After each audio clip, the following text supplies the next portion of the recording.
Hola, soy Víctor Hugo Murillo, editor de la sección del Mundo de la Nación. Me acompaña el doctor Carlos Murillo Zamora, profesor del doctorado en Gobierno y Políticas Públicas de la Universidad de Costa Rica. Además, un agudo observador de los temas internacionales. Bienvenido, Carlos. Gracias. Lo primero que te quería preguntar es esto. Ratificado hoy el apoyo de la cúpula militar a Nicolás Maduro en Venezuela, ¿cuáles son realmente las expectativas de un cambio político en ese país? ¿Es suficiente la acción diplomática internacional? No, sin duda la acción diplomática internacional es un componente fundamental para un cambio, pero esto significa una transición. La clave está en el apoyo de la población.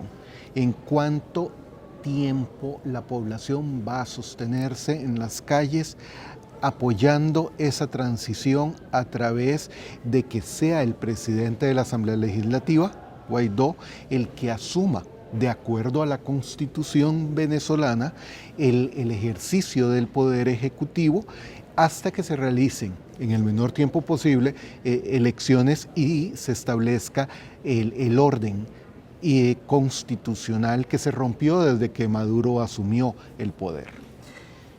Carlos, Estados Unidos fue el primer país que reconoció a Juan Guaidó como presidente interino de Venezuela.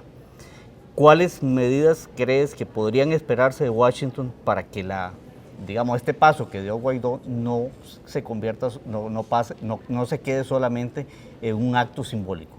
Sí, bueno, como bien conoces y a veces lo conversamos fuera de entrevistas, más en conversación personal, con Trump las cosas son totalmente impredecibles. Lo que sí parece descartado en todo momento es una intervención militar. Sería lo peor que le puede pasar a Venezuela y a América Latina una intervención militar estadounidense, pero no se puede descartar. Ahora, tiene sus ventajas y sus desventajas para Guaidó el que haya sido Trump el que minutos después de su declaración, su proclamación, sea el que lo apoyara, porque muestra una vinculación directa más allá del Grupo de Lima, que debe ser el aliado de la oposición y específicamente de Guaidó en Venezuela. Lo que yo esperaría, y las próximas 48, 72 horas van a ser claves para el futuro de Venezuela, sobre todo después de la declaración de apoyo de las Fuerzas Armadas, que tardaron mucho. Eso es un asunto que hay que tener en cuenta. ¿Qué esperaría yo que pase en las próximas horas con Washington? Que mantenga a sus diplomáticos en Caracas, lo cual no suena lógico en las relaciones internacionales, que se rompen relaciones y que uno de los dos países mantiene a su personal diplomático en el país, puesto que reconoce un orden presidencial en el presidente de la Asamblea Nacional que asume las funciones ejecutivas. Y hay un elemento importante que hay que analizar con detalle, que es la declaración de la Unión Europea sobre Venezuela, en donde no apoya la coyuntura de que sea Guaidó el que asume la presidencia, pero sí manifiesta el apoyo a la Asamblea Nacional como el único órgano constitucionalmente electo en este momento en el país. Otra pregunta que tengo por acá. Hay quienes ven en las gestiones del Grupo de Lima una intervención en los asuntos políticos de Venezuela. El asunto es ¿en qué momento es cuando se puede hablar realmente de que hay una intervención, de que hay una injerencia? ¿En qué momento se traspasa esa barrera para llegar a calificar una acción ya como una intervención? En el siglo pasado, Víctor, en la Guerra Fría era muy fácil identificar ese momento. Las fronteras, sobre todo las fronteras en temas políticos, hoy se han vuelto tan difusas que es difícil saber cuándo se está de uno u otro lado, porque recordemos que en el continente está la Carta Democrática de las Américas y hay una doctrina reconocida a nivel mundial que es la responsabilidad de proteger a la ciudadanía, a la población.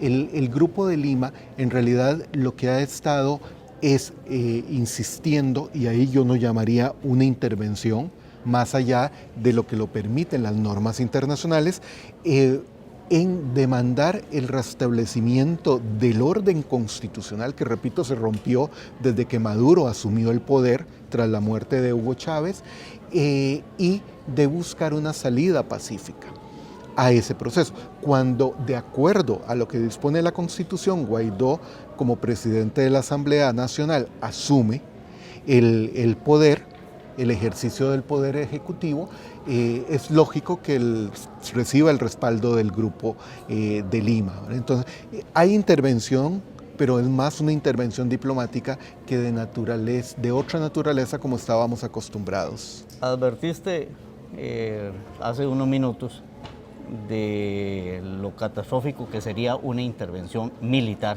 en Venezuela. Explíquenos por qué. Sí, porque la coyuntura a nivel mundial, esto nos saca de Venezuela y de América Latina, la coyuntura a nivel mundial está en un momento de gran tensión entre las tres superpotencias, China, Estados Unidos y Rusia. El apoyo de China y Rusia a Venezuela es más para confrontar a los Estados Unidos que para apoyar en sí un régimen que no les aporta mayor cosa excepto el petróleo, que ya es prácticamente propiedad de China. Entonces, el que haya una intervención militar obligaría, para evitar un reacomodo a nivel de fuerzas a nivel global, que Rusia intervenga militarmente, y esto podría ir más allá de las fronteras venezolanas y convertirse en el estallido de una confrontación armada que tanta tensión hace viable a nivel mundial. Por último, Carlos, ¿cómo se explica el respaldo de la cúpula militar a Maduro? O sea, ¿qué intereses hay en juego para los militares para mantenerse plegados al mandatario? Recordemos que uno de los elementos claves en el modelo de Hugo Chávez fue un sistema de recompensas para los militares, para garantizar que no le fueran a dar un golpe de Estado. Recordemos que ya Hugo Chávez lo intentó en la década de 1990 contra Carlos Andrés Pérez. Cuando llega Maduro, al no ser militar, al ser impuesto por La Habana, que no aceptó que quien le correspondía asumir, que era Diosdado Cabello como presidente de la Asamblea Nacional, de acuerdo a la Constitución, y que sí provenía de las filas militares, Maduro entra totalmente comprometido con las Fuerzas Armadas y fortalece el sistema de recompensas.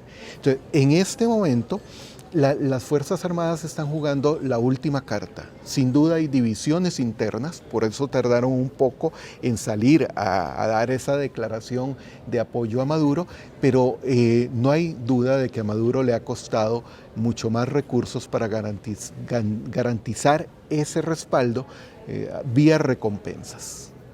Carlos, te agradecemos mucho tu aporte para que nuestros lectores y quienes nos siguen pues puedan comprender mejor todo el contexto de esta crisis en Venezuela.